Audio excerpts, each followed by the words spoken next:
ওই হাসরের ময়দানে আপন কেউ নাই। ইয়াউমা ইয়াফিরুল মারউ মিন আখিহি ওয়া উম্মিহি ওয়া আবিহি। ওরে ভাই ভাইয়ের পরিচয় দিবে না, সন্তান মা বাবার পরিচয় দিবে না, কেউ কারো আপন হবে না। এরে যুবক, ও টেকনাফের মুসলমান, ও পর্দার আড়ালের আম্মা জান, দুনিয়াতে দেখছেননি কেউ বিপদে পড়লে আপনেরাই তার বন্ধু থেকে দূরে সরে যায়। ছেলের জন্য ছেলে যদি মামলা খায়, বাপ মা বলে এই ছেলে আমি চাই না, দুনিয়াতেই পরিচয় দিতে চায় না। হাসরের ময়দানে কেউ কারো আপন হবে না, পরিচয় দিবে না। সাদা কাপুনের প্যাকেট যখন হয়ে গেছে, কে হুজুর, কে ছাত্র, কে আলেম, কে মূর্খ ভেদাভেদ নাই। কবরের সাইজও হবে এক। কবরের মধ্যে মাটি দিয়া পাড়াইয়া সবাই যখন বিদায় হবে, ওই কবরে দুইজন ফেরেশতা প্রশ্ন করার জন্য আসবে। আমাকেও 3টা প্রশ্ন করবে, আপনাকেও 3টা প্রশ্ন করবে। আমাকে বলবে না তুমি কত বড় বক্তা, তুমি কত বড় মাওলানা। তোমাকে দুনিয়ার মানুষ সম্মানের চেয়ার আগাইয়া দিত, তোমারে কত মোহাব্বত করে হাদিয়া দিত। কবরের মধ্যে কোনো সম্মান চলবে না। প্রশ্ন 3টা করা হবে, জবাব দাও। রবের পরিচয় দাও, ধর্মের পরিচয় দাও, রহমাতুল লিল আলামিনের পরিচয় দাও। মদিনার নবী বলেন, কে মাওলানা, কে মুফতি ভেদাভেদ নাই, কে বড় লোক, কে ছোট লোক ভেদাভেদ নাই। ওই মাটির মধ্যে তুমি আমি একা, অন্ধকারের ঘর। আমাকে যদি ছোট একটা রুমে বালিশ দিয়া, বিছনা দিয়া, এসি লাগাইয়া, এরপরে দরজায় তালা দিয়া কয় তুমি একা ঘুমায় থাকো, ছোট্ট একটা রুমে আমি নড়াচড়া যদি করতে না পারি, আমি চিল্লায় বলবো দরজা খোল। আমি এত ছোট রুমে অন্ধকারে একা একা ঘুমাইতে পারি না। ও বান্দা, চোখ 2টা বন্ধ করে চিন্তা করো, ওই কবর মাটির ঘর। তোমার ডানে মাটি, বামে মাটি, সামনে পিছনে, উপরে নিচে মাটি আর অন্ধকার। মশায় কামড়ায়, মশারি টানাইয়া ঘুমাও। আর গুনাহ দিয়া যদি কবরে যাও, ওই কবরে পোকামাকড়ের ঘর, সাপ বিচ্ছুর ঘর। বলো বাবা, ওই কবরের মধ্যে তুমি মশারি কই পাইবা? পোকামাকড়ে কামড় দিলে কেমনে তুমি ফিরাইবা? আজকে তোমার গরম লাগে, ফ্যান চালাইয়া ঠান্ডা করো। ওরে জাহান্নামের গুনাহগার হইয়া কবরে গেলে জাহান্নামের আগুন, ওই জাহান্নামের আগুনের গরম তুমি কেমনে সহ্য করবারে যুবক? একটু চিন্তা করো। আল্লাহ পশুকে আকল দেয় না ভালো মন্দ যাচাই করার জন্য। বাহাদুরি বেশি করিস না। আল্লাহ সিগন্যাল লাগায় রাখছেন, অফিহা নুঈদুকুম। যতই বাহাদুরি করো, মরণের হাত থেকে নমরুদ পালাতে পারে নাই, ফেরাউন পালাইতে পারে নাই। যেই ফেরাউন এত গরিব ছিল, এক সময় টাকা পয়সার মালিক হইয়া চেয়ারে বৈশা কয়, ও হামান, আমার মনে চায় যেন একটু খোদা খোদা ভাব লাগতেছে, একটু দাবি করতে মনে চায়। হামান বলে করো। ফেরাউন বলে, আমি শুধু খোদা দাবি করব না, আনা রব্বুকুমুল আলা, আমি সবার থেকে বড় খোদা দাবি করলাম। আল্লাহ তাআলা ওই ফেরাউনের খোদাই খাহেশ লোহিত সাগরের পানিতে চুবাইয়া ধ্বংস করে দিলেন। এরে আল্লাহর বান্দারা, এই করোনার ভিতরে তাকায় দেখো, গোটা দুনিয়াটা স্তব্ধ হয়ে গেল। যারা নিজেদের খোদা খোদা ভাব নিয়ে চেয়ারে বসছিল, তারাও মাথা নত করে বলে, আসমানওয়ালার ক্ষমতা ছাড়া জমিনে কোনো পাওয়ার নাই। এরে আল্লাহর বান্দা, নবী বলেন ওই কবরে প্রশ্ন 3টা হবে, আর কোনো কথা হবে না। রবের পরিচয় দাও, ধর্মের পরিচয় দাও, রহমাতুল লিল আলামিনের পরিচয় দাও। এই 3টা প্রশ্নের জবাব যারা দিতে পারবা, নবী বলেন তাদের কবর হবে রওজাতুম মির রিয়াজিল জান্নাহ। আর যারা জবাব দিতে পারবা না, তাদের কবর হবে হুফরাতুম মিন হুফারিন নার। ওই অন্ধকার কবরের প্রশ্নের জবাব কে দিতে পারবে? আমি হুজুর, আমি বক্তা পারবো, গ্যারান্টি নাই। ওরে আমি পারবো বলিয়া যদি গ্যারান্টি থাকতো, জমিনের মধ্যে জান্নাতের সার্টিফিকেট পাইছেন 10 জন সাহাবা। আবু বকর, ওমর, ওসমান, আলী রাদিয়াল্লাহু আনহুম আজমাইন সহ 10 জন সাহাবা জান্নাতের টিকিট পেয়েছেন। আবু বকরের মর্যাদা যদি সারা রাত বয়ান করি শেষ করা যাবে না। কে সে আবু বকর? মদিনার নবী বলেন সমস্ত মুমিনের আমল যদি এক পাল্লায় ওজন দেওয়া হয়, আমার আবু বকরের নেকের পাল্লা ও ভারী হয়ে যাবে। সেই আবু বকর জান্নাতের টিকিট পাওয়ার পর মায়ার নবীর হুজরার পাশে নবী শুয়ে আছেন। রাতের গভীরে হঠাৎ শুনে কান্নার আওয়াজ। নবী উকি মেরে দেখে মসজিদের ভিতরে আবু বকর নামাজে দাঁড়ায় দাঁড়ায় কান্না করে। আমার নবী বের হইলেন, নামাজ আনতে বললেন, আবু বকর নামাজে দাঁড়ায় কান্না করলেন কেন? আবু বকর বলেন, পয়গম্বর কোরআনের একটা আয়াত আমারে কান্না করায় দিল। কোন আয়াতে কান্না করাইলো? ইন্নাল্লাহ আশতারা মিনাল মুমিনিনা আনফুসাহুম ওয়া আমওয়ালাহুম বিআন্না লাহুমুল জান্নাহ। আল্লাহ বলেন মুমিনের জান মাল আমি কিনে নিলাম, বিনিময়ে মুমিনের জান্নাত দিয়া দিলাম। নবী বলে এটা তো খুশির খবর, এটা তো আনন্দের খবর, এখানে কান্নার কি আছে? আবু বকর বলে, নবী আপনি জানেন আমি বড় এক কাপড়ের ব্যবসায়ী, কাপড়ের দোকান দেই। আজকে সকালবেলা আমার দোকানে এক মহিলা আসছে কাস্টমার, বহুদিন আগে কাপড় নিয়েছিল, আজকে কাপড় ফেরত দিয়া টাকা নিয়ে গেল। বিদায় বেলা বললাম, রে আম্মা জান আপনি কাপড় নিলেন কেন, আবার ফেরত দিলেন কেন? মহিলা একটা আওয়াজ দিয়া চলে গেল, ও আবু বকর তোমার দোকানের মাল কাপড় আমার পছন্দ হয় নাই।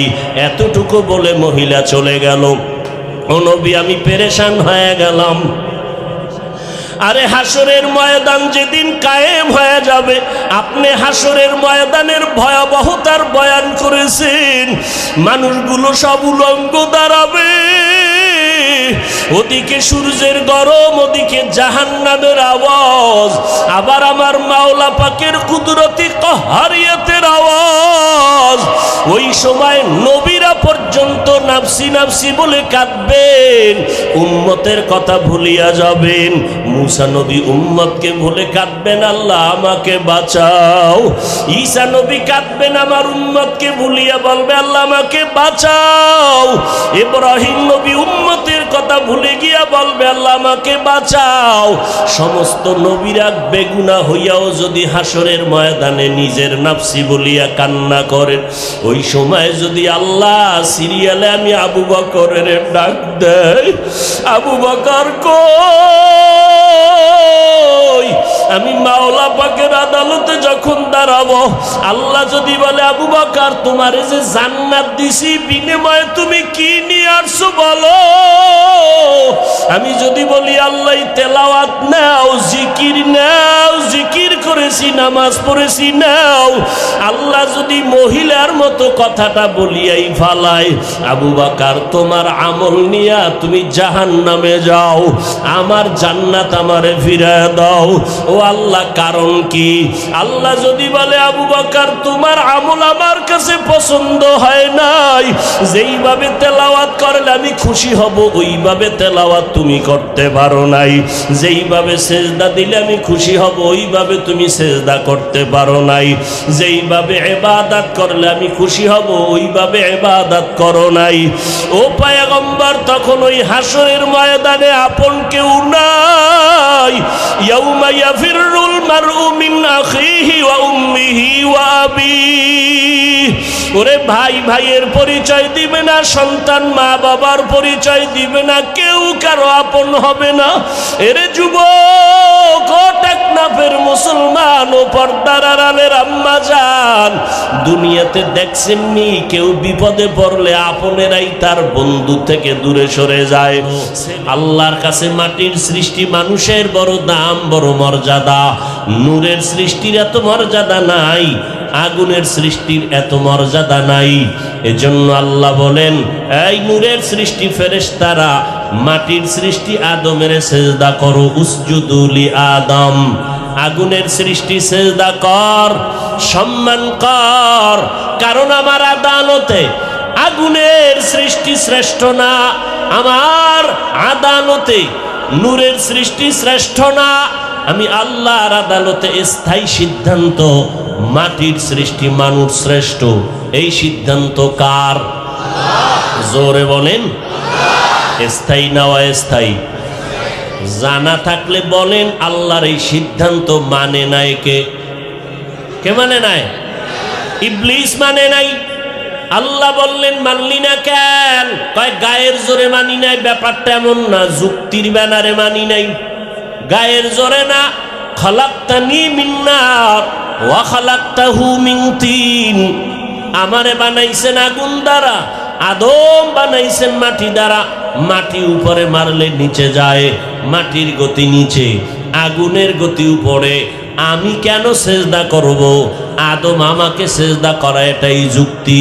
যুক্তিতে মিলে না, এই জন্য আমি আদমকে সেজদা করতে পারি না।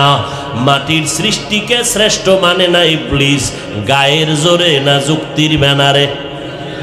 এই জমিনের মধ্যে কিছু আশিকে রাসূল আছে, মাটির সৃষ্টিকে শ্রেষ্ঠ মানতে চায় না, যুক্তি দিয়া দিয়া দিয়া দিয়া নূরের সৃষ্টিকে শ্রেষ্ঠ বানাতে চায়।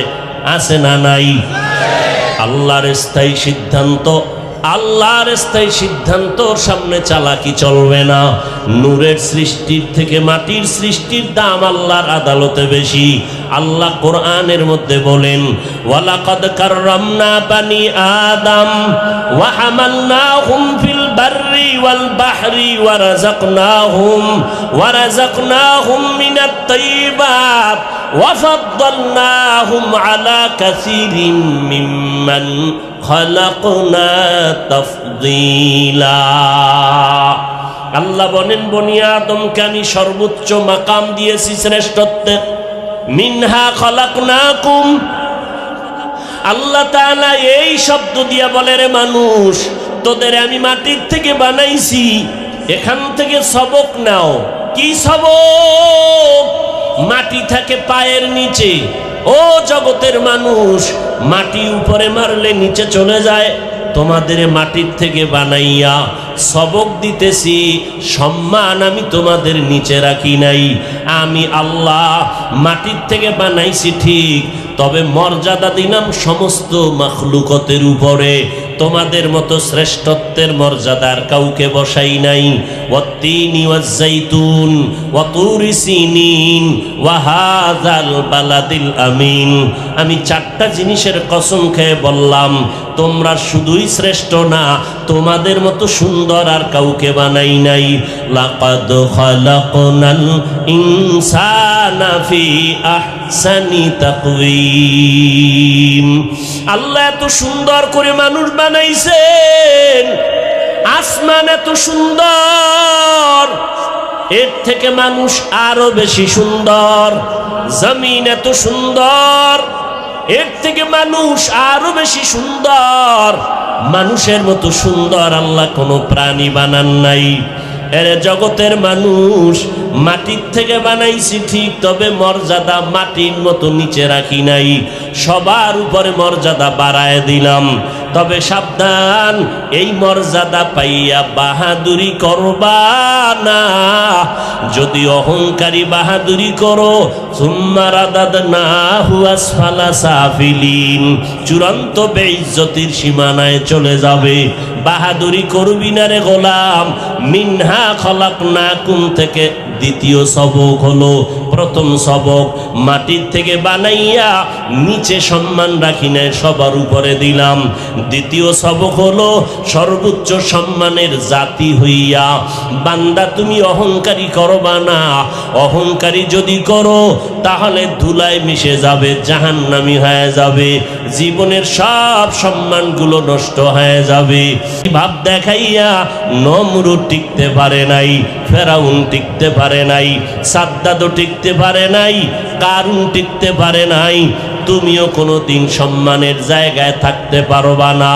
অহংকারী ভাব বন্ধ করে মাটির দিয়ে তাকায় দেখ, মাটির মধ্যে একটা গুণ আছে, নরম ভাব। মাটির উপরে এত জুলুম করা হয়, মাটি কারো সাথে বেয়াদবি করে না। এক জমিনের 13 বার জাল দলিল দিয়া বিক্রি করে, এরকম দালাল আছে না নাই?